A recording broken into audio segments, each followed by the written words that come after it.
Hey guys, so today we're making a sweet potato honey bun cake. Please make sure you like, share, comment, and subscribe. Let's get started with the recipe. So this cake was absolutely delicious, so moist, so flavorful. I made this for Thanksgiving. Let me show you how I made it. So I'm gonna start by roasting one sweet potato in the oven.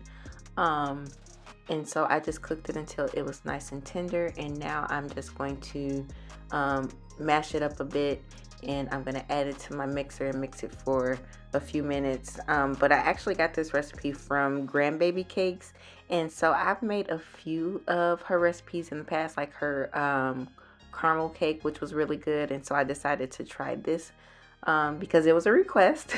And so it was actually really good, you guys. Perfect for the holidays, perfect for the fall. And so I'm going to use one box of yellow cake mix, and you can use your favorite brand, and you're going to add all of the mix to the sweet potatoes. And then I'm also going to add in some cream cheese, and I'll be sure to list their information in the description box below. But next I'm going to add in 4 eggs, some vanilla extract, and I'm gonna mix all of this together. It was a really simple recipe, and I think it was really great that you're using the cake batter, the cake mix for this, because that makes it even easier. And so you're just gonna mix all of your ingredients until they are combined. And so I also added in some vegetable oil to this mixture, and it should look like this. And you want to make sure that you scrape the sides of your bowl down as you're doing this so that everything can get well combined. And so make sure your oven is preheated to 350 degrees, because you want it to be ready when it's time to put the cake in the oven. And so next I'm just going to make the spice swirl, and that's what she called it for the recipe. And so I'm just mixing together some light brown sugar, some ground cinnamon, some ground ginger, and some ground nutmeg. And this is going to go in the middle layer of the cake. So you want to go ahead and spray your 9x13 baking dish with some nonstick cooking spray, and then you're going to add half of your batter to the pan and spread it out evenly. And then you're going to top that with the spice swirl, which is the brown sugar mixture that we just made. So you're going to spread that evenly over that layer, and then you're going to add the remainder of the cake batter on top of this. And then you're going to use a knife, and you're going to kind of create a swirl pattern, and then you're going to put it in the oven. It's really super simple, y'all. This was so easy to make. I would highly recommend this, and I would definitely make this again.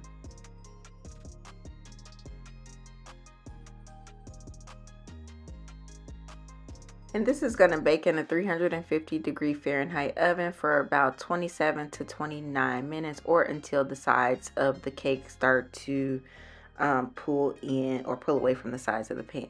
And so while our cake is baking, I am just going to make the icing for the cake. And so this is where I did something a little bit different. And so for the cake batter recipe, you only need like 4 ounces of cream cheese, but I had softened the whole block of cream cheese, and I didn't want it to go to waste, so I added the remainder of the cream cheese to this icing. But she didn't put cream cheese in her recipe. She just used powdered sugar, milk, and maple syrup. But I used cream cheese, powdered sugar, milk, and maple syrup, and so it's a cream cheese icing versus the sugar icing that she created. But the cake came out of the oven. I let it cool down because I didn't want my icing to run on the cake. And so once it's cooled, I just spread my icing on the cake, and then I cut it into squares, and it was ready to serve. It was so good, you guys. This is like perfect for coffee, tea.